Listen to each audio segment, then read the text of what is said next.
Toda startup tiene que tener un factor exponencial. Si no lo tiene, es como que le falta algo. Falta como ese factor exponente. Que vos decís, bueno, paso de 0 a 1000 con muy poco esfuerzo, ya sea a través de software, ya sea de clientes, ya sea de growth, lo que sea, pero tiene que tener este factor exponencial. Los primeros 3-4 meses fueron así, de crecimiento exponencial, de pasar de 500 estudiantes activos en agosto del 2019 a 10.000 capaz para abril, capaz para el agosto del 2020 habíamos hecho un 10x. Bueno, hoy les traigo una entrevista muy interesante con uno de los socios de Coder House, una de las plataformas más utilizadas y reconocidas para aprender software y programación. Nahuel es una persona que tiene un perfil mucho más técnico, él es programador, él se unió al equipo de Coder House desde bien sus inicios, cuando ni siquiera era una plataforma digital, y bueno, fue él quien desarrolló la primera versión de la plataforma con los cursos web. Así que nada, tiene una historia súper interesante. Vamos a ver cómo fue todo su recorrido profesional hasta el día de hoy. Sin más, los dejo acá con la entrevista. Bueno, acá estamos con Nahuel. ¿Cómo estás, Nahuel? Todo bien, todo bien. Después de un día largo, largo. Y es tarde hoy, día de semana, tarde. Así que bueno, desde ya te agradezco esto por la buena onda, por querer sumarte. Más siendo un jueves, estamos grabando, que es día pesado. Y 7 de la noche también. Ya Así después de todo es, el horario laboral. Así que bueno, así es. primero que nada agradecerte por la No, por buena favor, onda. Martín. El agradecido soy yo de que me hayas convocado para este podcast. No, no, por favor. Así bueno, ¿no? Sin perder nada más de tiempo, vamos directo a lo que nos compete. Y bueno, me gustaría preguntarte primero, ¿dónde dirías vos que arranca tu carrera profesional? Yo sé que vos venís del lado más de la programación, ¿no? Ujú, totalmente. Mi carrera profesional arranca ya hace muchos años. Vos pareces una persona joven. Yo ya tengo bastantes años en mi haber y creo que mi primer cruce con la programación fue un amigo que se llamaba Nicolás Ewes y él en aquel entonces, esto fue hace como más de 20 años, donde él estaba empezando a programar en HTML y CSS y algo muy vago de JavaScript. Y yo estaba un poco perdido en ese entonces, por lo tanto dije, bueno, a ver de qué se trata esto. Y ahí encontré como un motivo por el cual estar frente a la computadora más horas de las que ya estaba previamente. Soy un hijo de los 90, por lo tanto, nací con un biberón y al lado de una computadora. Por lo tanto, Hermoso. empecé a pasar mucho tiempo ahí. Pero como parte de un contrato que tenemos con papá y mi hermano, todos tenemos que ir a la universidad y todos tenemos que formarnos en lo que queramos, no importaba qué.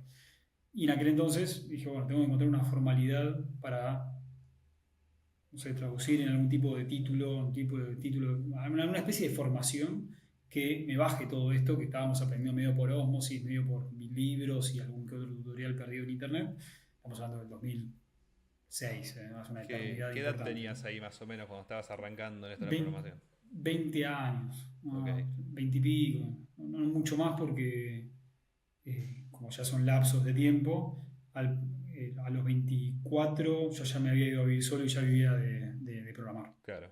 ¿No? Entonces, como que en esa época, entre 19 y 20, empecé como a esas primeras líneas de código, y después empecé a la facultad y ni siquiera había terminado la facultad. Ya tenía algunos frilos entre los amigos del colegio, los amigos de la facultad y alguno que otro que caía, porque conocía a alguien que hacía páginas web Bien. y ni bien terminé la facultad, ni siquiera la había terminado, que era una carrera recortita de 2 años. Una de mis profesores me recomienda para entrar a Global Logic y ahí arranca mi carrera como programador. Bien, y a ver, Global Logic, que es una software factory, es un... Exactamente, exactamente. Antes de que existiera Global Logic había una empresa que se llamaba Cubica. Cubica fue adquirida por Global Logic. Global Logic es una de estas multinacionales del estilo Globant, Sí, donde tiene sedes en todo el planeta, principalmente donde haya mano de obra calificada. Y en nuestro caso, en Argentina, era importante que estratégicamente a Global Logic le convenía. Yo estoy trayendo una narrativa también hace muchos años, ¿no? sí, sí, sí. Porque a diferencia de otros países donde ellos tenían operaciones que tenían una gran cantidad de personas en India, porque la empresa es originalmente india y los fundadores son indios, tenían mucho en Europa y algunos otros lugares más, pero entenderás vos y yo que el dinero fuerte está en Estados Unidos. Sí, Y estar en zona horaria India o zona horaria Europa y te juega un poco de desventaja. Sin embargo, a diferencia de esos países o esas zonas horarias, Argentina está en una zona privilegiada, porque estamos sí. a 2 horas de Nueva York y a 2 horas de San Francisco, estamos justo en el medio. Y 2 horas no son 12, no es un día después. No, Entonces, sí, eso sí, es podés una tener gran el horario ventaja. normal de laburo de allá desde Exactamente. acá y no tenés problema. Exactamente. Entonces, Global Logic en aquel entonces tenía oficinas, creo que fueron las primeras oficinas en Sudamérica, pero creo que después abrieron en, bueno, en Brasil naturalmente y en México. Sí. Y algún que otro país más, probablemente Colombia, pero bueno, ya ahí yo ya me estaba medio yendo porque estuve en Global Logic y estuve como 3 años, donde aprendí cómo funciona la Software Factory, trabajar en grandes equipos de desarrolladores con tecnología de hace muchos años, más de 15 años, porque entré en Global Logic creo que en el 2010 y ahí estuvo un tiempo largo, pero vi todo el auge de distintas tendencias que hoy vivimos. JavaScript dejó de ser un programa, un lenguaje de segunda y se convirtió en un lenguaje de primera, y yo agarré esa onda de ponerle roles a los equipos, a las personas, en cuanto a diversificación de tecnologías, el frontend, el backend, el full stack, como que empezaban a aparecer todos esos roles. Yo vi esa ola y la viví una ola de pleno empleo en Argentina, donde Sí. no existía una persona que no sepa programar, que no tenga trabajo. Era súper raro. ¿No? Todo Sí, el sí, mundo, sí, todos mis amigos que programábamos, no, cambiábamos de trabajo una vez por año. sí, sí, era No la época que teníamos te problema. capacitaban directamente para contratarte. Era... Totalmente, era re común. De hecho, parte de las iniciativas de Globalogic, que no era excepcionalmente Globalogic que lo hacían todos, Sí, salían a buscar a estudiantes que estén en el primero, segundo, tercero, cuarto año, dependiendo del nivel de desesperación, para que ya empiecen a programar y hagan la carrera en simultáneo. Y daban un montón de beneficios y bueno, había mucho auge en aquel entonces, de 2010 al 2018, pleno empleo. No, había que programar absolutamente todo. Todas las empresas se querían hacer algo relacionado a eso y la Software Factory estaba en auge. Y claro. bueno, fue parte del negocio. ¿Vos ahí, digamos, ya te enfocabas en un tipo de aplicación o era lo que te mandaban hacían? ¿O hacías solo web o Exactamente. solo aplicaciones o cómo era? Exactamente. En aquel entonces, por lo menos en los equipos que a mí me tocó trabajar, muchos de ellos tenían eh, el foco puesto en desarrollar nuevas tecnologías. Muchos eran landings para vender algún tipo de producto o servicio, u otros eran back office. La mayoría estaban empezando a hacer accesibles este tipo de soluciones y eso involucraba en que había que desarrollar nuevas soluciones. Porque si bien uno trabaja como un tercero de una empresa, o sea, hay una empresa que contrata una software factory para que le Sí, desarrolle determinado software, la empresa también estaba transicionando por un proceso de transformación digital donde tenía que acceder o desarrollar nuevas funcionalidades a través de un back office. ¿Cómo es eso? Bueno, agilizando, automatizando y escalando. Tan simple como eso, pero alguien lo tiene que hacer. Y esa transformación digital hizo que muchas software factories, por lo menos donde estaba yo y donde estaban todos mis amigos también, tenían muchísimo trabajo. Muchísimo trabajo. Yo empecé en Global Logic donde eran, no sé, 150 personas, 3 años después eran 500. Que parece poco, pero hubo un crecimiento de 200% de gente. Cuando, por ejemplo, más adelante en el tiempo entré a Globant, yo entré cuando Globant era menos de 10.000 empleados y ahora Globant tiene más de, no sé, 40.000. Lo que significa que en todos estos años, de alguna manera, todas estas grandes empresas han sabido capturar talento porque había una necesidad en el mercado abismal de desarrollar absolutamente todo, de las más diversas maneras. Y a mí me tocó esa gran ola, sin duda. claro. Bueno, vos ahí, digamos, ¿te capacitaron de cierta manera o vos ahí Te ibas capacitando sobre la marcha. claro, No, ahí no hay era... truco. En lo que venga, cada proyecto era un mundo aparte, cada cliente es un mundo aparte y cada solución que había que desarrollar se desarrollaba prácticamente a medida. En ese momento había un término que era tailor-made y le daban un poco de sofisticación, pero básicamente era Claro, sí, sí, ver qué había que hacer, cómo había que hacerlo, cómo el cliente quería visualizarlo al final del camino. Y si esto eran apps, landings, back office, lo que sea, había que hacerlo. Por lo tanto, era un equipo siempre multidisciplinario de todo tipo de cosas, como conectarse a las APIs del cliente. Entonces necesitabas un equipo de back office, necesitabas un equipo de DevOps, necesitabas determinadas estructuras que hacían que los equipos eran mínimo de 30 personas. Yo claro, trabajé es tanto que es para un bancos montón. como para telecomunicaciones y era mucha gente solamente de tercerizados y siempre estábamos renovando y incluyendo más gente al equipo. Pero bueno, ese tipo de cosas fue divertidísimo. Yo no me arrepiento absolutamente de nada, aprendí un montón, aprendí cómo funcionan los grandes players y eso está Sí, bueno siempre. Y la aventura de un nuevo desafío o de un nuevo proyecto involucra nuevas tecnologías, nuevas formas de hacer las cosas, nuevos integrantes del equipo. Los equipos se arman y se desarman constantemente. Eso está bueno cuando conoces a mucha gente y eso es lo que lo hace interesante. Ahí era lo que venga. Y lo que venga, por lo general, era divertido, salvo que te toque un proyecto muy lastre que sabías que no tenía futuro, que me tocó, por supuesto. Software Factory parte del juego es ese. y sí, me imagino que Y sí. recuerdo haber desarrollado algo de Knockout, que era un framework que no iba ni para atrás, era malísimo. Y odié ese proyecto. Pero bueno, poco a poco me fui especializando en el auge de JavaScript, aparecieron distintos frameworks. En ese caso, en esa época apareció Backbone y Underscore, desarrollado por la misma persona, y me había vuelto fanático, obsesivo de ese framework, que me abrió en el futuro más oportunidades, hasta que llegaron otros framework y ese cayó en desuso, que es otra de las. Es el otro lado de la hoja de filo de JavaScript, que es sacarle muchos frameworks todo el tiempo. Sí, Hasta que y se más hoy estabilice. en día que está explotado. Framework Exactamente. JavaScript, todos los días hay noticias de framework Todos los nuevo, días. de esto, de lo otro. Exactamente. Es increíble. Exactamente. Esa tiene Sí. la contravara. Sí. Che, en ese momento, vos el inglés, ¿cómo la llevabas? No, pésimo. No, en inglés común y corriente. De hecho, recuerdo la primera reunión con un cliente que era indio, que era parte del Globalogic en realidad, y fue un desastre. Estábamos en una diferencia horaria abismal, no les entendía nada. Típica, para visualizar la situación, ¿no? Típica sala de reunión con araña en el medio, una cámara adelante. No, pero ni siquiera cámara, era solamente por audio. Yo no les entendía nada, ellos no nos entendían a nosotros. Ellos querían ayuda para un proyecto, habían escuchado que nosotros habíamos desarrollado algo y querían apalancarse un poco en eso. Eh, y eso fue el único contexto, y creo que durante la reunión, no sé si se llegó a hablar de eso. No, yo no entendí nada, estábamos con otro grupo de personas. A mí no me tocaba particularmente hablar, simplemente escuchar y asistir, pero recuerdo que fue un golpe duro porque, no, para esto no entiendo nada, nada de nada, más allá del acento mismo de Sí, una sí. persona que puede estar en Nueva Delhi. Me dije, no, para acá es algo muy raro. Pero quizás tuve la suerte, quizás el destino se dictaminó de esa manera, y la mayoría de los proyectos que me tocaban eran para clientes en español. Hasta me tocó para trabajar en clientes en el extranjero y dio casualidad en clientes de España, o de México, o de Colombia, daba la mera casualidad. Con el tiempo sí se fueron dando otro tipo de complejidades, más ya saltando varios años en el futuro.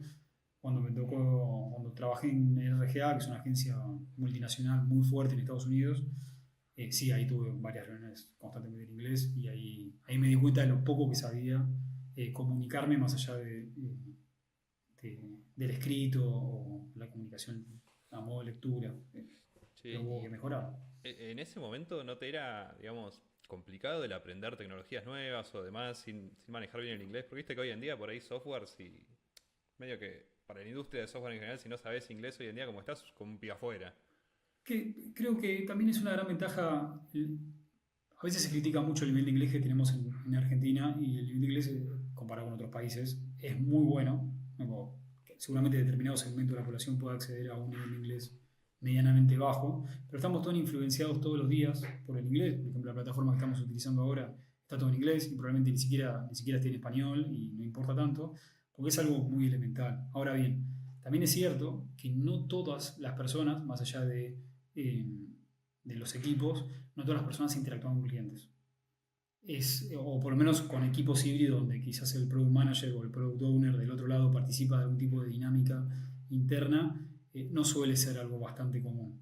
Por ejemplo, cuando he trabajado con clientes del exterior, a veces simplemente era la persona que ejecutaba el código. O sea, teníamos reuniones en paralelo donde se determinaba el backlog definido con el cliente, y la interacción cliente-desarrollador es un poco escasa. No son 50 desarrolladores y el cliente viendo al otro lado donde le va preguntando a cada uno qué es lo que hace. Es un poco raro. No significa que hay que saber, por supuesto que hay que saber, porque es el lenguaje. Como mi buen amigo Bob en su momento me decía, el planeta está dividido en dos: hemisferio norte y hemisferio sur, y en el hemisferio norte está el dinero y en el hemisferio sur está la mano de obra. Y esto parece que no, pero es bastante así. Entonces, de alguna manera, uno tiene que ayornarse al lenguaje de los negocios, y el lenguaje de los negocios es universal hoy en día, es el inglés. ¿Será algo otro en el futuro? No lo sabemos, lo vamos a ver, no tengo ni idea. Hoy es el inglés. Y es importante. Y hay que saber, y estás en este país, y esas son las reglas. Está perfecto. Bueno, a ver, volvamos. Vos trabajaste Obvio. ahí 3 años, Sí. te vas, ¿qué pasa después? ¿Te fuiste, ya tenías otro laburo? Sí, por supuesto. Sentía que había cumplido como un ciclo, ya no había mucha novedad, simplemente era lo que era. Había llegado como a mi peak dentro de ahí, y veía que creo que a todos nos pasa en algún momento, donde sobre todo estamos grandes periodos de tiempo en alguna compañía o en algún proyecto, donde empieza a haber cambios que no dependen de uno. El equipo se empieza a desarmar, o empieza a entrar gente nueva y se empieza a ir gente porque encuentra otras oportunidades, Y yo en esos 3 años vi a mucha gente, muchísimo, mucha gente que conocía ahí, que eran amigos del trabajo, y ves como que de alguna manera lo que antes fue ya no es, y uno también tiene que subirse a esa ola. Fue duro, recuerdo que fue durísimo, porque era mi primer gran cambio laboral hacia algo que yo aspiraba que era muchísimo mejor, y empezar como medio de nuevo, a un grupo nuevo, donde no me conocía nadie, y ellos no me conocían a mí, y empezar como otra vez. Pero aún así creo que lo abracé ese cambio como algo motivante. Pasé de GlobalLogic a Globant para hacer la experiencia de Globant. Tenía algunos conocidos que ya habían hecho la experiencia de Globant y dije, bueno, hay que probar. Y entonces en aquel entonces yo tenía, qué sé yo, 25 años. Claro. Tenía todo por delante, Sí, hacía sí. lo que se me daba la gana. No, Sí, no sí, tenía tenías ningún tiempo para problema. experimentar, ¿no? Obvio, como ya fue, había tanto empleo, pero tenía entrevistas, no sé, no te puedo decir todos los días, ¿no? Y tampoco era que estaba en búsqueda constante, pero sí de alguna manera era como, bueno, si me sale mal, busco otro trabajo. ¿Cuál hay? Claro. Como veía a todos mis amigos que estaban cambiando de trabajo constantemente, o que en un momento estaban acá, después estaban allá, y creo que eso motivaba a mí, o me motivaba en ese entonces, bueno, voy a la aventura. A ver qué onda, si surge una oportunidad y encima me ofrece más dinero, obvio, ¿por qué no? Y así fue. Perfecto. Y en Globant, ¿cuánto tiempo estuviste? Ahí ya empecé a agarrarme la rueda de rotar más rápido, ahí creo que no llega el año. Creo que tuve un Ok, año y un mes o 11 meses o algo así. También se dio particularmente de que ya hice toda la experiencia de Globan, a mí me encantó, aprendí un montón y hice todo, bueno, la dinámica que Globan tiene. Pero el proyecto ya se estaba a punto de salir a producción, ya no había mucho más. Un proyecto larguísimo. Cuando yo me sumo, ya tenían un año de desarrollo, yo me sumo para otro año de desarrollo más y estoy tirando un poco de memoria, pero ya al finalizar, como que el contrato medio que se terminaba, no había mucho más que hacer, claro, quedaba un hasta poco ahí. más de validación del cliente, de sacarlo al mercado, porque era un producto para otros clientes que tenía este cliente, y como que la etapa se iba terminando, parte del equipo se iba asignando a otros proyectos, y a mí me tocó, dije, ya fue, me voy, ya no tengo más Claro, nada que hacer ahí acá. estuviste todo el año en el mismo proyecto, en el mismo Así producto. es, así Eh, es. Che, ¿y eso cómo fue? Porque me imagino que vos en Global Logic eran, bueno, estoy tirando, sin saber, Sí, pero sí. me imagino que eran proyectos más cortos, Había de todo. En realidad, o en ya, los ya habías contratos de Software estado en proyectos Factories, así sí, largos. por supuesto. Ah, ok, ok. Estuve en el último proyecto que estuve en Logic, había estado también un año y pico. Ah, ok, Los ya distintos tenías esa modelos de Software experiencia. Factory los distintos proyectos que una Software Factory puede agarrar son tener como una, entre comillas, planta permanente de desarrolladores o un equipo asignado a determinado cliente, donde el cliente le va pidiendo cosas, que puede ser, no sé, una landing, un sistema. Bueno, en ese momento salía mucho de ese tipo de productos o ese tipo de servicios, o desarrollar un proyecto con un principio y un final y un Sí, sí. presupuesto designado. Mirá, necesito 20 personas para desarrollar esto o traer este tipo de innovación. Vamos a terminar el proyecto, se termina. Y le Claro. entregaban, también es mucho de esa época que obviamente existe todavía hoy en día, que es te entrego el desarrollo llave en mano, accesos y todo lo que vos quieras y se terminó. Y la gente Claro. la reasignás o sencillamente la gente se empieza a ir. Y dije, Bueno, bueno, ya cumplí todo, ya no había mucha novedad y sentía que otra vez necesitaba como el cambio. No, bueno, llegó hasta acá.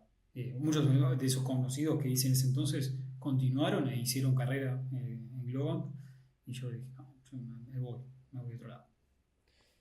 perfecto. Te vas a otro lado. ¿Qué pasó? ¿Qué conseguiste? Me fui a AGEA. AGEA, si hay alguien del exterior, porque capaz que las dos empresas que mencionamos antes son más internacionales, AGEA es la agencia digital de Clarín. Ok. Y tiene un búnker, así es como coloquialmente le llamamos, o le llamaban, yo me ayorné a la cultura, la creé, donde está, donde está Olé, no me recuerdo si era Zona Prop o el otro, Zona Jobs y todos estos sitios, y el proyecto o el equipo el que estaba más creciendo era de autos.com. Y me Sí. sumé ahí a autos.com y estuve como un año. Ellos tenían grandes clientes que pautaban dentro de autos.com. Al final, Autos, para más o menos una idea, es un marketplace que estaba muy abandonado. Así como muchos otros proyectos que tenía AGEA en su haber dentro del grupo Clarín, estaba abandonado y requería una transformación digital. Y esa transformación digital no podía ser tercerizada. La idea era que sea in-house, con desarrolladores in-house, trabajando todos los días para reinventar ese producto. En aquel entonces yo me empezaba a desarrollar como desarrollador Angular, un Angular JS un poco más antiguo, del que está hoy funcionando. Y Y dije, bueno, dale para acá. Y estuvo buenísimo. Estuvo bueno mientras duró. Hasta que ya no me gustó más y me fui. Pasaste por, Bueno, por esa todo. Está bien, está te bien. dije, pleno empleo. Está bien, sí, sí, se Eh, nota.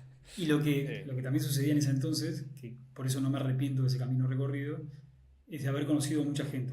Y al haber conocido mucha gente, uno deja un poco esa semilla o esa experiencia de haber compartido tiempo, noches, sí. días eternos, trabajando con todas estas personas.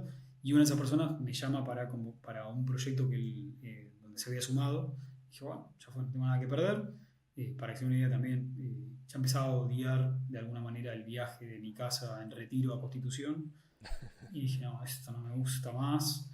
Eh, y cambié Constitución por Palermo. Y dije, esto está mejor.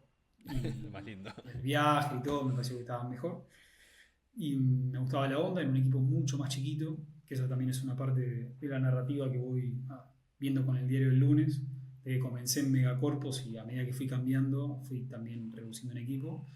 Y paso de AGEA a RGA. A RGA, FWTV. FWTV creo que fueron muy pioneros en hacer una televisión online que no esté montada arriba de YouTube. Era como, salvando las enormes distancias y con muchos matices en el medio, era como un Olga o un Luzu de hoy, donde la propuesta de valor era en comprar productos audiovisuales del under o hechos que no estaban preparados para la tele, o sea, no llegaban, no eran producciones que llegaban a la tele, y los publicaban. Hoy sigue funcionando el FWTV y éramos un equipo de 4, el CTO y 3 personas, y ahí estuvimos desarrollando el back Era, office, o sea, era todo. streaming, todo esto, ¿no? Tenía un programa que se salía en vivo, sí, pero después era comprar licencias de programas, que también algunos se grababan en el edificio que el dueño tenía, donde uno de los departamentos estaba montado para que sea una sala para generar distintos contenidos. Entonces se generaba mucho contenido in-house, pero también se compraba licencia para abastecer todo eso.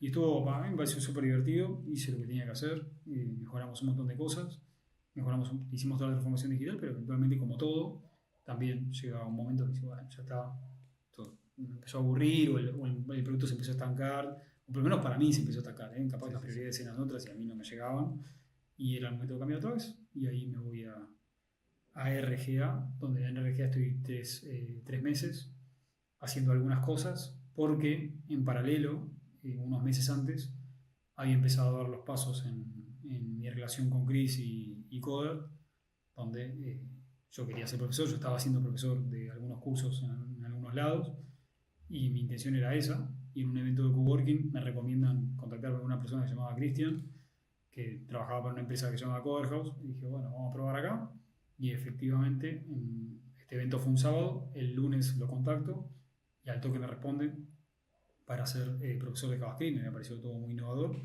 y una conversación llevó a la otra, me empiezo a enterar un poco más de cómo es esto, fui por primera vez a un coworking, nunca había en mi vida, porque siempre trabajé en corpo y no, el concepto coworking me quedaba un poco lejos. Y dije, esto es por acá, esto me encanta, me parece buenísimo, siempre estuve muy conectado con la educación, y me transparenta de que todo Coderhouse, de la que todos estamos hablando de algo que pasó hace muchos años, ¿no? Se operaba con un WordPress y un Excel, y eso era todo. Se daba clase a no más de 50 personas por mes.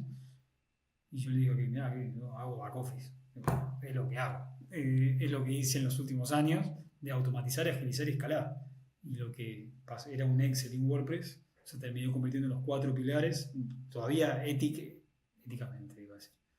Eh, Todavía siguen existiendo esos 4 pilares, que son la plataforma, el dashboard, la API y el e-commerce. Obviamente con esteroides, ¿no? Estamos hablando de algo Sí, que sí, pasó sí. hace mucho tiempo, pero sí de que eso dictaminó cómo terminó operando Coder durante muchos años.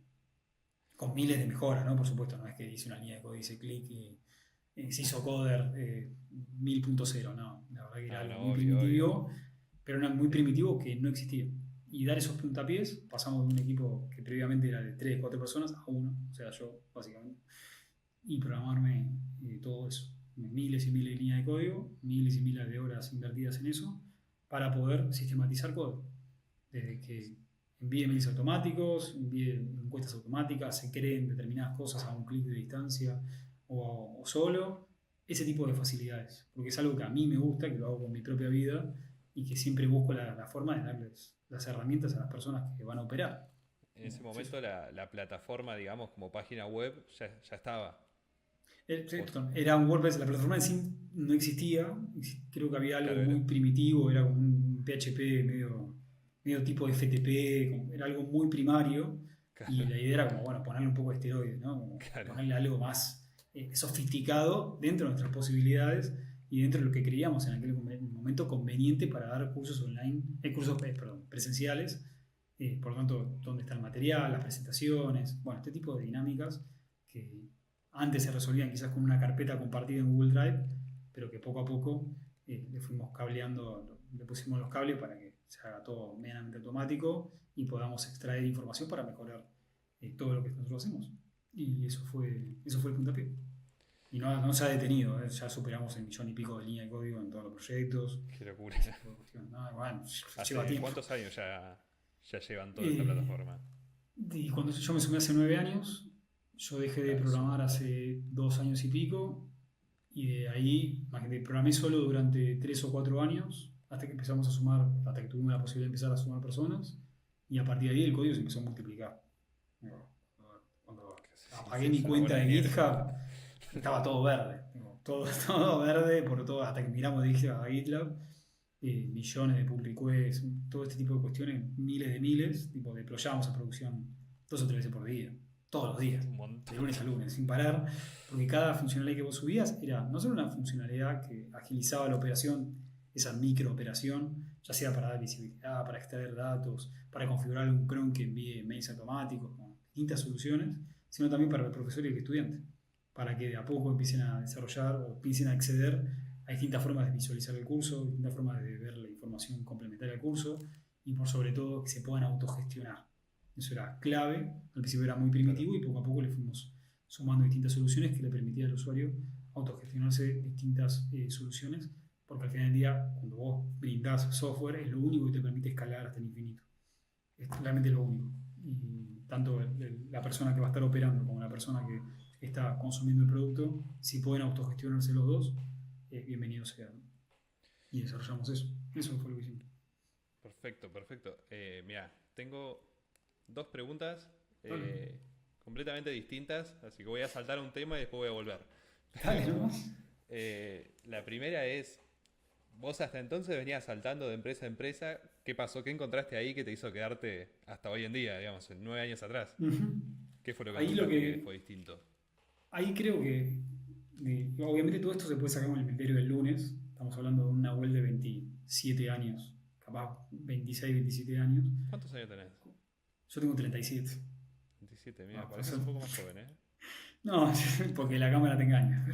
Ya tengo mis años encima. Y yo estaba muy motivado. A mí me encanta hacer cursos. Siempre me gustó hacer cursos, siempre me formé, siempre hice distintas iniciativas por el estilo. Y poder brindar estar en ese tipo de negocios y crearlo y pensarlo o co-crearlo de alguna manera, pensarlo para dar formaciones o capacitaciones y darles más y mejores oportunidades a la gente, me sigue enriqueciendo muchísimo, pero en aquel entonces creo que me enriquecía muchísimo más, porque lo estaba creando, en ese entonces Claro, era muy distinto a lo que hago hoy, pero sí de que me aportaba muchísimo valor y estaba dispuesto a invertir miles y miles de horas, porque sentía que todo lo que hacía tenía un impacto inmediato. ¿No? Cada línea de código que subía era una línea de código que agilizaba la tarea de alguien. Y eso claro, para mí era muy importante, porque tengo una vocación de servicio y yo necesito servir a la gente. Necesito sentirme útil de alguna manera y sintiéndome útil a través de la solicitud de otras personas era muy importante para mí. Por lo tanto, encontré en Coder algo que era también dentro de algo contextual. ¿No? En esa época, estamos hablando del 2000, fin del 2015, principio del 2016, el mundo de startups, el mundo sí, coworking, el mundo de trabajar de otra manera, estaba muy en auge también. No voy a ser ciego de esa parte. Y era como, bueno, si no funciona, por lo menos hice el check de haber trabajado en una startup. Y si funciona, ¿quién te dice? Capaz que somos el próximo unicornio. Nunca se sabe. El futuro es incierto e impredecible.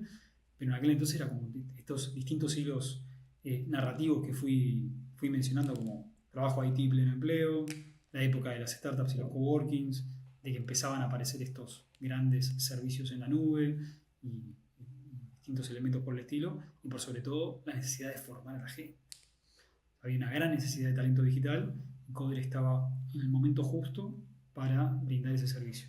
Y realmente me sentí muy conectado con esa misión y dije, yo voy a hacer lo que sea para que esto la pegue.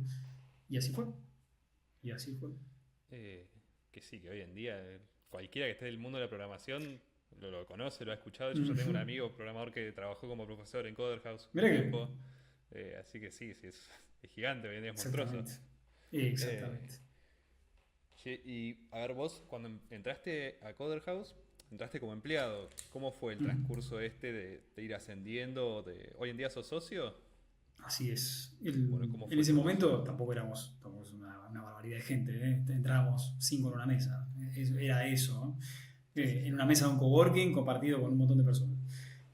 Y poco a poco el aporte, y yo creo que es el camino correcto al que seguir, también esto con los aprendizajes de la vida, uno empieza a ver estas recomendaciones que la gente que sabe te dice que funcionan, que es, como yo me estaba sumando a una empresa, primero como empleado, como proveedor también, porque daba los cursos y distintas dinámicas, está bien que los founders originales prueben a quién le van a dar quizás equity o lo van a hacer parte del founding team o late founder o la nomenclatura que le quieran poner después de un periodo de prueba, porque al final del día cualquier otra relación humana tenés que conocer a otra persona y suele ser muy común que los distintos equipos fundadores puedan ir rotando o se vaya incluyendo gente en el camino, porque capaz que ingresa un nuevo founder, un nuevo gerente general o una nueva persona porque están pasando por un proceso de transformación o porque así el negocio lo requiere. Y en aquel entonces, tanto Chris como Pablito eran más administrativos. Chris muy de producto, con una visión muy clara hacia dónde iba a ir Coder. Pablito muy administrativo, muchísima cancha en ese tipo de aspectos, muy de PM, muy de gestión, y yo de pata tecnológico. Y en aquel entonces también, como parte, quizás un asterisco entre los hilos narrativos, el manual de la startup inicial es alguien de producto, alguien de tecnología y el administrativo, 2 o 3. Pero mínimo tiene que haber alguien de producto y tecnología, no puede haber uno solo de los 3. Bueno, no puede ser eso. Y esto lo van a encontrar en el manual de YC, esto no estoy haciendo ninguna novedad tampoco, ¿no? Pero uno con el diario del lunes puede ver estos elementos y Chris hizo bien en hacer este análisis. Yo me sumo en el 2000 y pico, 2016, y pasaron 2 o 3 años hasta que se hizo ese reconocimiento para con mi persona. Sí. Está bien, está perfecto. No es mucho tiempo igual, ¿eh? La verdad que... Hay mucho, poco tiempo, nunca se sabe. Es lo, claro, que, es lo que es. Está excelente. Che, y bueno, a ver, ¿cómo fue el proceso esto de ir creciendo esta plataforma? Desafíos que fueron teniendo, problemas. ¿Cómo fue un poco esa historia de cómo llegó de transformarse de lo que era en ese entonces a lo que es hoy en día? Okay. En aquel entonces, para poner un poco de números, si en enero del 2016 estábamos dando clases en una sola salita, un curso los lunes y otro curso los martes, porque se cursa lunes y miércoles y martes y jueves y los sábados, si estábamos dando clases a 50, capaz 100 personas, porque piensa que en una salita no entran 50 personas, entran entre ¿Era solo 7, presencial en ese momento? Solo presencial, solo en ese coworking, en el área 3 de Fitzroy, o de Humboldt, creo que era de Humboldt, y el de Malavia también. Y entraban muy poquitas personas y era lo que se podía hacer. Capaz que en marzo del 2016 estaban 100 personas cursando presencialmente entre estas 3 salitas en 2 coworking distintos, pero no mucho más. La verdad que no mucho más, capaz oscilaba ese número. Los años fueron pasando y ese número fue creciendo. Nos obligamos a abrir en otros coworkings, porque siempre fuimos muy pro área 3, pero poco a poco nos fuimos abriendo en otros coworkings, como La Maquinita, como ahora estoy tirando en memoria cuáles había, pero creo que La Maquinita era el más grande, o por lo menos el que más franquicias tenía. Y íbamos abriendo en distintas zonas. Fuertemente en Capital, se había dado la posibilidad de dar varios cursos en Santiago de Chile y otros cursos en Montevideo, y eso mantenía como la fluidez, pero siempre en centros urbanos, con mucha población, porque al final del día para concretar un curso necesitas un profesor, alguien que sepa el curso que querés dar, y necesitas gente que lo quiera aprender, ¿no? Esos cursos. Por lo tanto, eso era muy, muy importante. Y poco a poco fuimos creciendo, pero era un crecimiento muy escalonado, no exponencial. Y esto quizás lo vayamos a mencionar más adelante, pero por lado lo menciono yo ahora, toda startup tiene un factor exponencial. Si no lo tiene, es como que le falta algo. falta como ese factor exponente. Que vos decías, bueno, paso de 0 a 1000 con muy poco esfuerzo, ya sea a través de software, ya sea de clientes, ya sea de growth, lo que sea, pero tiene que tener este factor exponente. Y quizás nosotros en ese entonces creíamos que lo teníamos, pero no estaba siendo tan lineal o tan exponencial como creía, sino era más lineal. No, mira, bueno, justo una de las preguntas que vos me hiciste de cuáles fueron los grandes desafíos que quizás tuvimos en ese entonces, era no depender tanto de Buenos Aires, tener algo más diversificado, más alineado con la misión de democratizar la educación. O sea, cuando yo me sumé, la idea original era como, tengo un curso en Ushuaia, tengo un curso en Catamarca, Santiago del Estero, en Córdoba, en Mendoza, en Salta, como tener distintos lugares y que puedas unir y concretar en cada uno de estos espacios, porque los coworking también estaban creciendo en auge, que puedas concretar estudiantes, profesor, de un determinado curso en determinado momento, durante un determinado tiempo. Pero eso estaba costando muchísimo, muchísimo sostenerlo y que logre algún tipo de recurrencia. Y poco a poco esa realidad se empezó a hacer demasiado real, no desmotivante, simplemente estábamos como un caballo metiéndole, buscándole funcionalidades, buscándole growth, buscándole crecimiento para que eso se concrete, pero creo que poco a poco nos empezamos a dar cuenta que por ahí capaz que no era. Y ese golpe de realidad sucedió en dos momentos en el tiempo distintos. Uno fue cuando vino Y Combinator acá a la Argentina, allá por el 2017 creo que fue, o si fue de fin de 2017 o principio de 2018, y hizo como un pitch abierto, todo el mundo que quiera pitchar se puede postular, y nosotros fuimos a las oficinas de Bluesmart, que ya no existe más, era un unicornio argentino, y estaba buenísimo, tenían un avión adelante, espectacular, yo estaba fascinado. De un avión, era como una sala de espera donde era un avión adentro. Claro, tematizado, sí, Sí, totalmente tematizado, estaba buenísimo. Y en ese momento la persona que nos entrevistó nos dijo, chicos, esto no por acá no es. Y Ustedes, fue la cinco visión de ese minutos. momento era que sea una academia, digamos, presencial. Totalmente. Eso es lo que estaban picheando, digamos. Sí, eso estamos pidiendo. Democratizar la educación, a llevar la educación de altísima calidad a los distintos, no sé si centros urbanos, pero distribuidos por todo el territorio federal principalmente y después en el mundo. Y dijo, no, chicos, por acá no es, por la sencilla razón de que va a ser muy difícil concretar un curso en un momento en específico en el tiempo donde el profesor y un grupo de estudiantes puedan coincidir. Lo están pudiendo hacer acá, hacer en Capital, tirando demográfico, porque en Capital hay 3 millones y pico de habitantes. Bueno, no te digo que la mitad del país vive en Buenos Aires, pero casi. Entonces, en el resto del país está muy desperdigado y encontrar una necesidad, que 10 personas tengan la misma necesidad en el tiempo, en el centro de Santiago del Estero, ponerle por tirar cualquier provincia, y es muy complicado. Bueno, hasta tiraría algo más extremo, La Pampa podría ser, donde la población son de 250.000, no sé si te llega a 300.000 habitantes. Es muy difícil, extremadamente difícil. Y eso fue una alerta que quizás no supimos ver, lo vimos quizás más adelante en el tiempo, y eso llevó a que hagamos un experimento de ver si dábamos cursos online en vivo, con una plataforma que no era Zoom, yo por lo menos yo no la conocía, no creo que en Latinoamérica alguien la conocía, seguramente ya estaba empezando, pero no.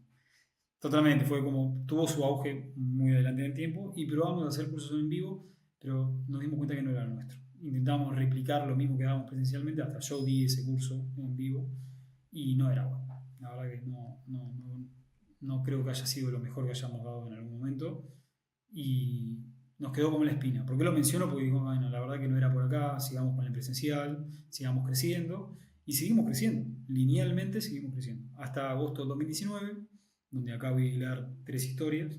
La primera, que en agosto del 2019 teníamos 500 estudiantes, activos principalmente en Buenos Aires y en algunos lugares más distribuidos, como Santiago, Montevideo y alguna otra provincia más.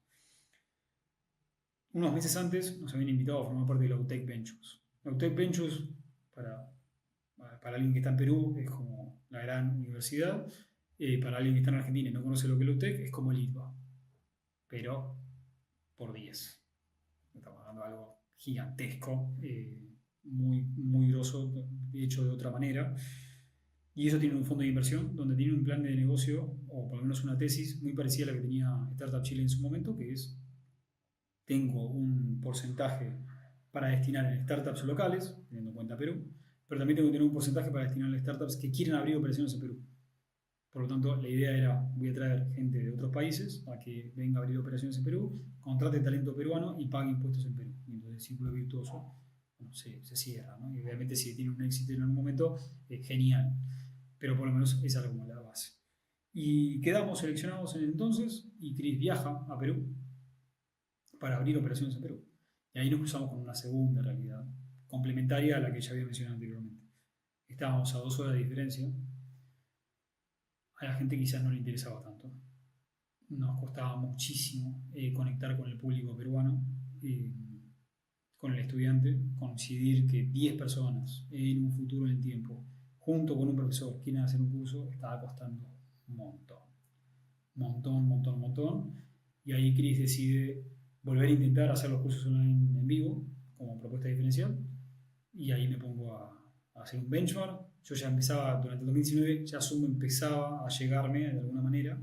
Y digo, bueno, hay que conectar con Zoom. ¿Por qué Zoom y no por qué otra plataforma? Porque era la única que tenía una API. Había hecho benchmark con todas y la verdad que me permitía hacer todo lo que yo quería, que era automatizarlo. O sea, que a un clic me cree todas las clases, con toda la información, mandar invitaciones, me permitía hacer un montón de cosas y aparte tenía un panel de invitación, por lo menos para mí, espectacular. Tenía supervisación de absolutamente todo. Y me pongo a cablear todo.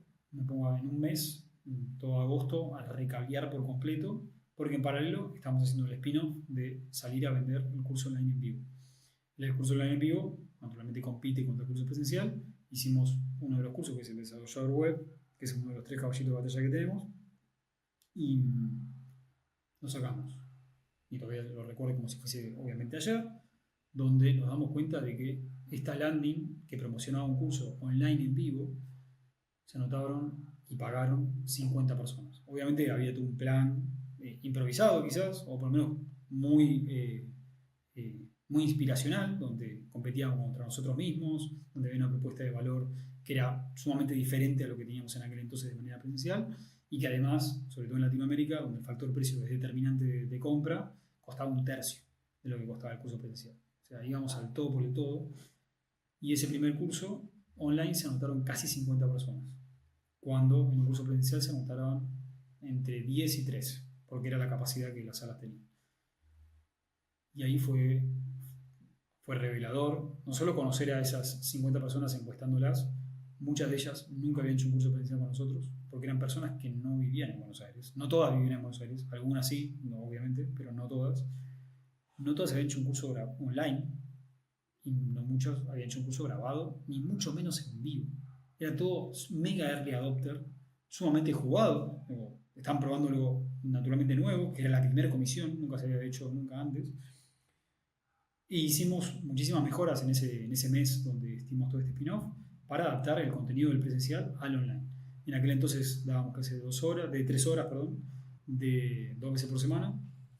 Fueron aspectos que fueron cambiando en el tiempo y lo salgamos y mejoramos absolutamente todo. Todas las noches, mejorando un poquito más. Ese primer mes, post lanzamiento, y viendo que efectivamente pareciera ser que funcionó, había que probarlo de vuelta. Como no todo experimento en el primer golpe, hay que dar todo por el todo. Y sacamos un segundo curso y funcionó también. Sacamos un tercero y volvió a funcionar también. Y así sucesivamente, durante los meses finales de 2019, cada curso que sacábamos, cada curso que se llenaba. Todos, uno tras otro. Y fue como esa magia de haber encontrado como el Product Market Fit exponencial. ¿No? Hoy con el diario del lunes te puedo decir que ya empezaba esa curva a empezar a crecer, pero era muy difícil medirlo en aquel entonces, porque seguíamos dando cursos presenciales, había que pagar los sueldos de todos y mantener la operación funcionando. Y en diciembre del 2019 decidió Chris no dar más cursos presenciales. El 1 de enero ya no había más cursos presenciales publicados.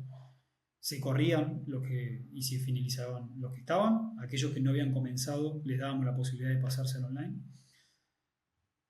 Y durante el primer trimestre del 2020 se fueron finalizando los cursos. Obviamente hubo un evento, que ya hablaremos de él, y se terminaron todos abruptamente, los pocos que quedaban. Pero en esos meses fue récord de absolutamente todo.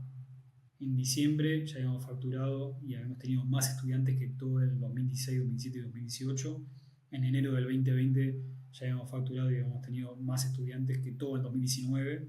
Para febrero, marzo y así, digamos, como duplicando en absolutamente todo. Íbamos creciendo a mano poder. Obviamente supervisábamos todo lo que podíamos. Y recuerdo, todavía tengo una imagen mental de mi cabeza, de estar a la noche en mi casa, viendo en la plataforma de Zoom cuánta gente teníamos conectado todos los días. Todo hacia la noche, a las 8:30 de la noche, había 1000, después 1500, después 2000, después 5000, después 10000. Fue de locos.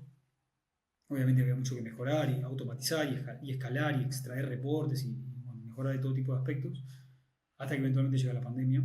Y en esa pandemia ya teníamos 6 meses de ventaja, porque la pandemia, como uno puede reflexionar de vuelta mirando hacia atrás, la pandemia llega inesperadamente, pero en Argentina llega en un momento muy crítico para nosotros. ¿Por qué? Porque la educación es estacional. La educación, estamos programados desde muy chiquitos para formarnos de marzo a diciembre. Y esto funciona así. No hay con qué darle. ¿O puede ser curso de enero? Sí, puede ser curso de enero. Pero el sistema educativo medio que está medio parado en esa época, de diciembre a febrero. Y cuando llega la pandemia era el inicio de clases de todas las instituciones. Y de repente no podían usar sus espacios físicos, lo cual era un terrible problema.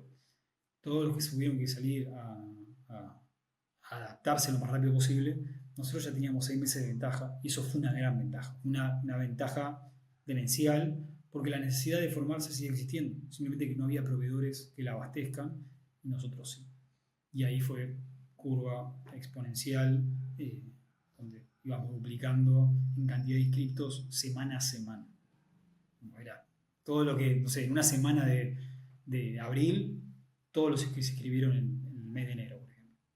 Entonces era de locos, sencillamente de locos. Y así fue. Los primeros 3-4 meses fueron así, de crecimiento exponencial, de pasar de 500 estudiantes activos en agosto del 2019 a 10.000 capaz para julio, junio, como ya medio mitad de año, capaz para el agosto del 2020 habíamos hecho un 10x, de 500 a 10.000, pero sin duda, Fue de locos, ese primer año fue de locos. ¿Y cómo fue digamos, ir escalando el equipo con todo esto? ¿Fue fácil? ¿Había talento en ese momento? Había mucho talento porque en la época de la pandemia, como capaz recordarás, se estaban desvinculando muchas personas. Había muchas empresas que se chocaron contra un camión y el dinero no estaba entrando. Y vos podés tener cash flow para un par de meses, pero cuando ya van 4 meses y no estás facturando, es un problema. Es un problema que le pega a todo el mundo, esto no es una pavada. Y donde otros estaban desvinculando gente o achicando personal, nosotros estábamos contratando a más no poder. Porque lo que no podíamos, no sé si abastecer o satisfacer con software, lo satisfacíamos con músculo. Y había tanta gente cursando, tantos cursos dándose al mismo tiempo, tanta gente dictando esos cursos, que necesitamos gente supervisando todo eso para aplicar mejoras, para aplicar sugerencias, para mejorar y tener un ojo puesto en cada proceso. Porque así como tanta gente cursando, también tiene necesidad de esa gente que cursa y hay que atenderlo. Claro. Ya sean tickets, ya sean soporte, ya sean reclamos, ya sea en lo que sea, hay que encontrar la vuelta y alguien lo tiene que hacer, inevitablemente. Y así fuimos contratando un montón. Si para diciembre del 19 éramos menos de 20 personas, hay una foto emblemática nuestra que la tenemos previa al 1 de enero, y éramos 20, no llegamos ni a 20, creo que éramos 18 personas. Para julio del 2020 ya éramos casi 100. Habíamos hecho 5X, pero sin duda. Para fines del 2020 éramos más de 150 seguramente. ¿Cómo fue también eso? Yo tengo una empresa de videojuegos también. A nosotros también, nos pasó algo parecido. La pandemia fue algo muy beneficioso para nosotros porque la gente nunca jugó tantos juegos en la vida como en pandemia, estaba todo el mundo encerrado. Y también fue una época que para nosotros fue de crecimiento bastante duro. Y algo que por ahí nos pasó a nosotros es esto de crecer tanto que de golpe, nos encontramos en una situación que era demasiada gente, empezar a controlar tanta gente, por ahí se volvía una situación muy compleja, porque pasábamos de tener que controlar a 2-3 personas, de golpe a 20, de golpe a más. Y es ¿cómo fue esto para ustedes, digamos? ¿Cómo fue esta adaptación a ser un equipo más grande?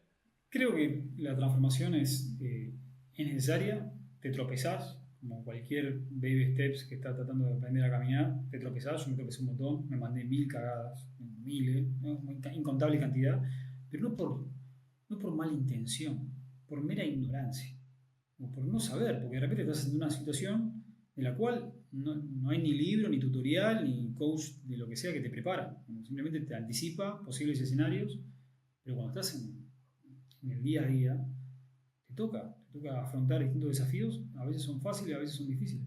A mí, por ejemplo, estaba tan atareado de trabajo que es la anécdota que siempre cuentan de si el incendio ya está, es muy difícil empezar a contratar bomberos en medio del incendio, ¿no? Es sumamente complejo, prácticamente imposible, ya llegaste tarde. Entonces yo estaba en eso, estaba muy metido en la operación, extremadamente metido en la operación, porque todo el mundo quería sistematizar algo y siempre pasaba algo. Inevitablemente pasan cosas y creo que tardé mucho en darme cuenta de eso hasta que me di cuenta. Y hoy obviamente me arrepiento muchísimo de no haberlo hecho antes, pero bueno, uno no sabe, uno es ignorante. Y dije, no, para esto ya me queda un poco grande. Yo no soy un... Capaz tenía el imaginario de voy a hacer un CTO, una multinacional, voy a hacer Rabinovich y estas cosas. No, la verdad que no. La verdad que no. Me di cuenta que no, que empezaba a tener limitantes, que empezaba a tener, no creencias limitantes, como cualquier vende humo te puede decir, no, limitante de verdad. Mira, yo no, esto no lo puedo hacer. No puedo traer, no puedo gestionar 50 desarrolladores. La verdad no me sale. Tan simple como que no me sale. No es mi tipo de liderazgo, no es la forma en la que me gusta manejar a la gente, ni me gusta manejarme a mí mismo. No me siento cómodo haciéndolo. Traigamos a alguien que lo hace pasar. Y así fue. Y así fue. Fuimos probando, en ese momento trajimos un CTO que ya había gestionado a mucha gente, que era como que te da la posibilidad de hacer ese paso. Traes a gente que sabe más. Es inevitable. No puedes vivir de aprender por osmosis, de aprender por el golpe y error. Porque los golpes y los errores te cuestan mucho, te cuesta mucho tiempo, te cuesta mucho dinero y te cuesta mucha gente. Entonces vos tenés que meramente anticiparte y traer gente muy experimentada, te ayuda un poco. Siempre está la anécdota del manual, esto no hace falta inventar la rueda. El manual lo que cuenta es la historia de Google cuando Sergey y el otro que ahora se me fue el nombre, dicen esto me queda un poco grande y se traen al CEO que pone a Google en el mapa. Hacen que esas cosas pasen. Y esto es súper normal. Quizás en la cultura americana está más institucionalizado, aquí en Latinoamérica capaz no tanto, pero dije, no, esto para mí no es. Todo bien, Chris, necesitamos traer a alguien más. Yo reconozco que no sé, reconozco mi propia ignorancia, reconozco que por ese camino capaz no quiero caminar porque sé que voy a cometer muchos errores y en la etapa en la que estamos, vos tenés que dar saltos, no tenés tiempo para andar caminando. Y tenés que estar como medio anticipándote a lo que va a suceder y así fue. Y fuimos contratando distintos roles con muchísimo más seniority, porque el estadio de la empresa se podía permitir traer este tipo de perfiles súper experimentados, porque estábamos preparándonos para hacer algo gigantesco. Y así fue, ¿no? Durante el 2021, 2022 crecimos a más no poder, y necesita gente que sabe, inevitablemente, ¿no? Es cuando ya las cosas empiezan a ser más formales, cuando ya levantas mucho dinero y tenés que entregar resultados, como ya, no sé si es, lo voy a bajar a un extremo, ya no es un juego, ya no estás jugando, no es que nos quedamos hasta las 12 de la noche comiendo pizza, no, se terminó eso. Ahora hay que entregar resultados, hay otra gente en el board, hay otra gente que hay que contratar, hay personas que hay que traer que ya se han transitado este camino, que traigan nuevas ideas, que traigan nuevas métricas, que traigan nuevos objetivos, que sepan gerenciar 10, 50, 100 personas. Necesitas traer estos perfiles. Son perfiles que uno aprende con el tiempo a conectar con ellos y ve sus propias falencias identificando las fortalezas de los demás. Uno, como dice John Maxwell, la vida es muy corta para fortalecerse en todo. Uno mejorará sus fortalezas y delegará sus debilidades. Y en este caso, creo que en mi propia narrativa, haber encontrado, o que claramente Chris ayudó muchísimo en eso y fue el que llevó la punta de todo este tipo de contrataciones, haber contratado perfiles cumplían excepcionalmente sus roles, excepcionalmente, y lograron resultados exponenciales. Claro. Porque cuando el negocio no escala mucho, te atrae gente que es exponencial. Y así fue. Y así fue. Qué bien, qué bien. Sí, es muy complicada esa parte, ¿no? El aceptar por ahí que uno le queda algo grande y el tener que delegar cosas. Es algo que es difícil a la hora de emprender. Así también mismo como en su momento ustedes supieron ver el cambio de negocio, de che, lo presencial capaz que no es por ahí, y descubrir este nuevo modelo de negocio que por ahí en un principio no estaba desde el punto de vista. Es complicado, pero bueno, yo creo que para emprender tenés que tener la mente muy abierta en todos los aspectos, digamos. Estar dispuesto un poco a todo. Así es, muy cierto. Sí, y a ver, y viendo hoy en día un poco para futuro, digamos, ¿Qué futuro le ves para Coder House? Creo que Coder, hoy tenemos una gran cantidad de estudiantes. Nuestro mejor mes históricamente fue septiembre del 23, que teníamos 65.000 estudiantes activos en un solo mes. O sea, 65.000 personas hicieron al menos una clase durante todo el mes. Hoy ya se estabilizó, ya estamos en una época súper post pandemia, ya estamos en otro estadio completamente distinto. Oscilamos unos 25 a 35.000 estudiantes mensuales. Tenemos picos, porque por esto que mencionaba que la educación es estacional, por lo tanto marzo y abril son meses de mucha concurrencia, y después en el segundo cuatrimestre también. Seguimos expandiéndonos por toda Latinoamérica. Tenemos estudiantes de sobre todo de Argentina, por obvias razones quizás, pero por todo el territorio. Y seguir expandiéndonos, optimizando, reduciendo tiempo operativo para poder lograr ese factor exponencial, porque el factor exponencial eventualmente encuentra su meseta y vos tenés que seguir innovando, seguir iterando, seguir contratando gente, seguir mejorando determinados procesos que te permitan exponencializar la operación o el resultado o el producto o el servicio sin perder calidad. Sin perder calidad. Vos debes poder dar el mismo servicio a una sola persona como a 1.000 y que no haya fricción en el camino. Y ese es, creo, uno de los grandes objetivos que siempre solemos perseguir y que hoy lo estamos cumpliendo. Mejorando todo tipo de procesos, implementando otro tipo de soluciones. Por ejemplo, ya no damos más clases de 2 horas, de 2 clases semanales, sino que damos una. Empezamos a mejorar la metodología, empezamos a mejorar los procesos. Para no perder la calidad, fuimos implementando distintas mejoras que fuimos capturando a través del feedback, que fuimos testeando y nos fuimos dando cuenta que era lo que la gente estaba buscando, que está más propia a nuestro segmento. Y vos dirás, bueno, pero antes dabas clases de 2 horas, 2 veces por semana, hoy das de 2 horas, bueno, pero en realidad se apalanca con mucho contenido previamente grabado, complementario.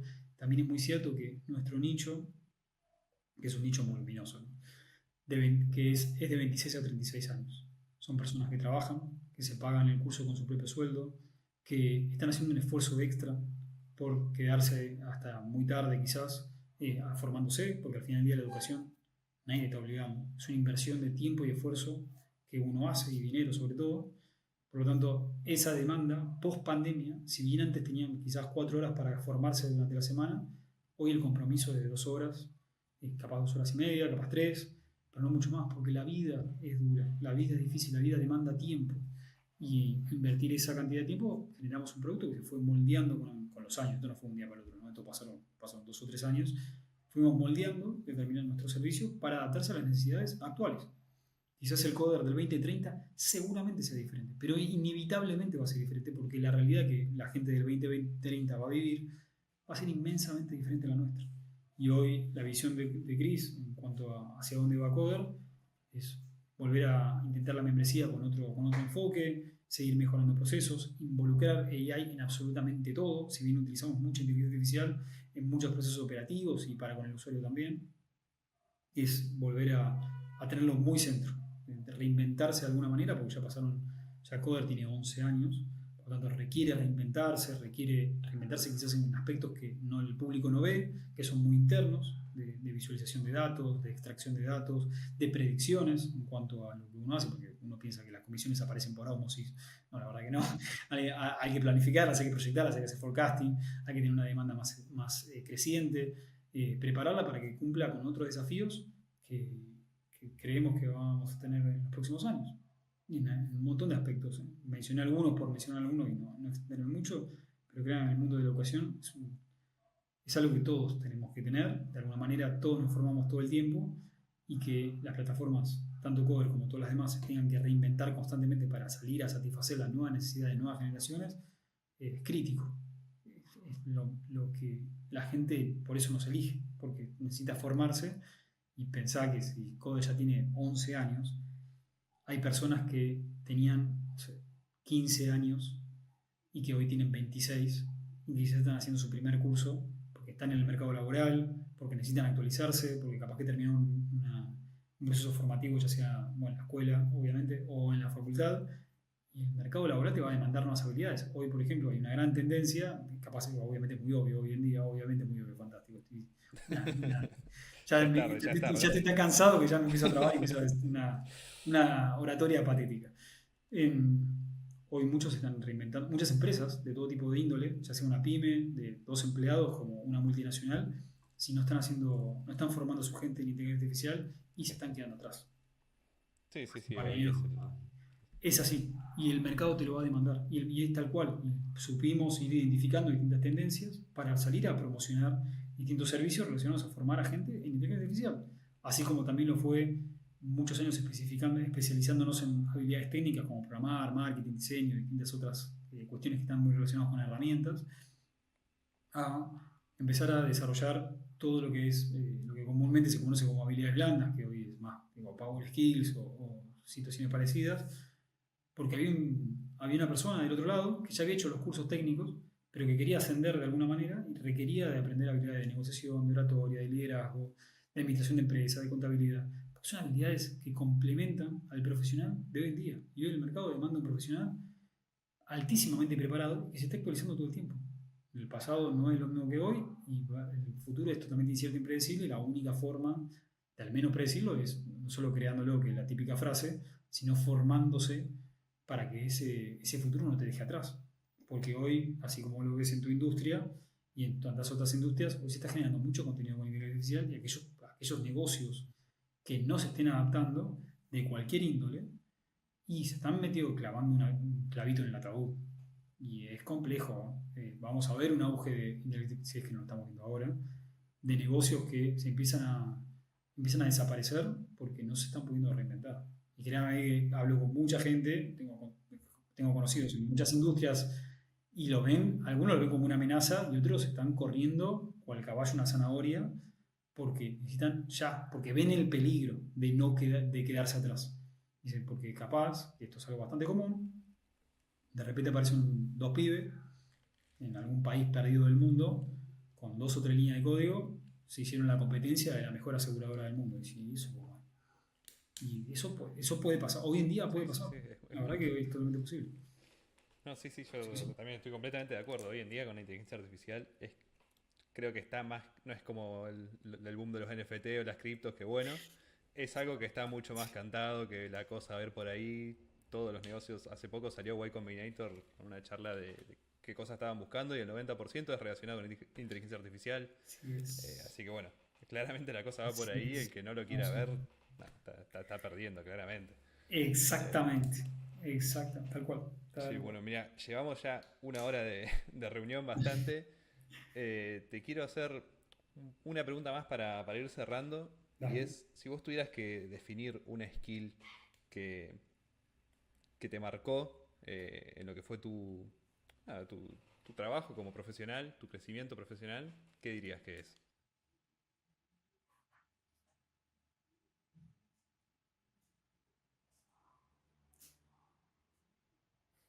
Yo creo que las habilidades que mencionabas justo recién, estas habilidades humanas o power skills o habilidades blandas, son lo que realmente diferencia a alguien de otro. Porque uno puede ser técnicamente muy bueno, pero excepcionalmente bueno. Pero se puede llegar a estancar si no adquiere habilidades. Dentro de esas habilidades, la de vender es trascendental a cualquier industria. Uno tiene que aprender a vender. Inevitablemente, con o sin frameworks, con o sin metodología, uno tiene que aprender a conectar con la otra persona y vender algo, lo que sea, cualquier cosa.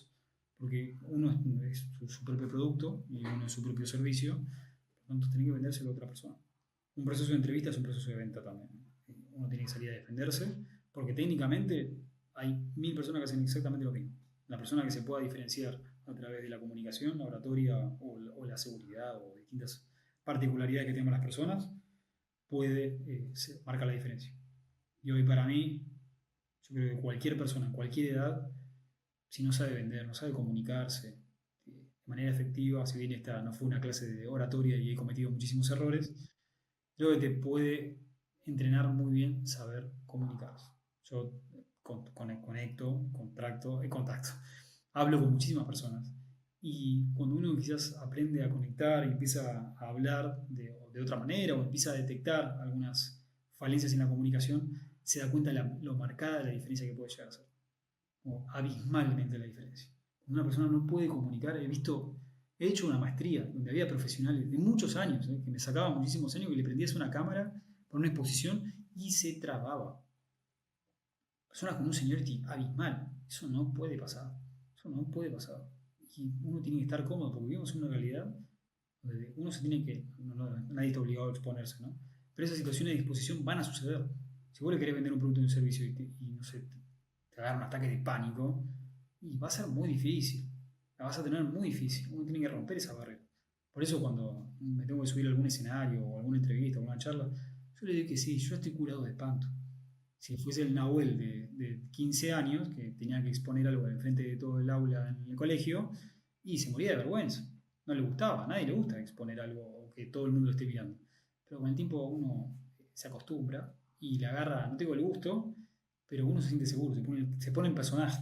Y creo que eso es una habilidad oratoria, comunicación, liderazgo, coaching, conectar con otras personas, marca pero la total diferencia. Eso realmente, incluso en la maestría que casualmente terminó en el pasado, una de las grandes materias que tuvimos fue la de liderazgo, porque, bueno, por si alguno alguna vez hace una maestría o la persona que nos está escuchando del otro lado hizo una maestría, parte de la dinámica de la maestría es analizar casos todo el tiempo. Como debatamos este caso, hablemos de este caso, el examen probablemente sea de alguno de estos casos, bueno, distintas situaciones. Y parte de uno de los casos de liderazgo era cómo una persona consiguió ascender y otra no. Y era una persona que era técnicamente muy buena, sumamente preparada para el rol, pero no tenía las habilidades, comunicaciones y de gerencia que tenía la otra persona. Y la otra persona logró ese ascenso que esa otra persona no. Porque técnicos hay un montón, pero gerentes de altísimo nivel hay pocos. Y uno tiene que formarse en otro tipo de habilidades porque es necesario. Es el crecimiento profesional de todas las personas. Y hoy lo puedes ver en los CEOs que tienen a más de 50 años con un pasado técnico. Y si bien son técnicamente buenos, tienen que saber gestionar gente. Tienen que saber gestionar gente. O por lo menos comunicar o vender. Realmente son los que marcan la diferencia. Bueno, y eso. Sí, perfecto, excelente, ¿no? Estoy completamente de acuerdo. Sí, hoy en día además vivimos en un mundo que si no te sabes vender, y no solo para emprender, ¿no? Sino para la vida misma. El Exactamente. relacionarte con gente es la vida misma, no es Uh-huh. solo laboral, no es solo profesional, no es solo emprendimientos. Estoy de Exactamente. acuerdo. Para mí también es sin duda la skill más importante que uno tiene que aprender. Eh, Sí, sí. Completamente de Sí, sí. acuerdo. Eh, bueno, vamos ya, 1 hora 6. Vamos dándole un cierre a todo esto. No sé si querés Dale. decir unas últimas palabras, algo que te haya quedado en el aire que quieras decir antes de cortar. Excelente pregunta. ¿Qué puedo decir? Que a mí me gustan mucho las frases. Hay un par que suelen ser o inspiradoras para mí de alguna manera, que es, primero no es una frase, la primera es parte de un poema, que es la de Cantares, caminante en el camino se hace camino de andar, el futuro es incierto e impredecible, pero hay que seguir caminando. La otra frase es la de, no todo pasado fue mejor, lo mejor siempre está por venir, inevitablemente. Hay una frase en latín que lo resume, pero ahora no la tengo tan presente. Y la tercera es la de que la historia no se repite, pero rima. Uno siempre puede mejorar de alguna manera. Uno va a cometer los errores porque somos humanos, nos tropezamos con la misma piedra un montón de veces, pero por lo menos que sea otra piedra. Y que nos tropezamos y no nos caigamos la próxima. Como de este tipo de cuestiones trato de tenerlos muy presentes porque nada determina nuestro pasado y nada determina nuestro futuro. Y siempre estamos en un presente continuo, aprovechando cada oportunidad que nos vamos cruzando. Excelente, me encanta, me encanta. No, me alegro. Eh, bueno, hasta acá llegamos, gente. Gracias a todo el mundo que llegó hasta acá. Y bueno, nos vamos a estar viendo en alguna otra entrevista. Un saludo, chau.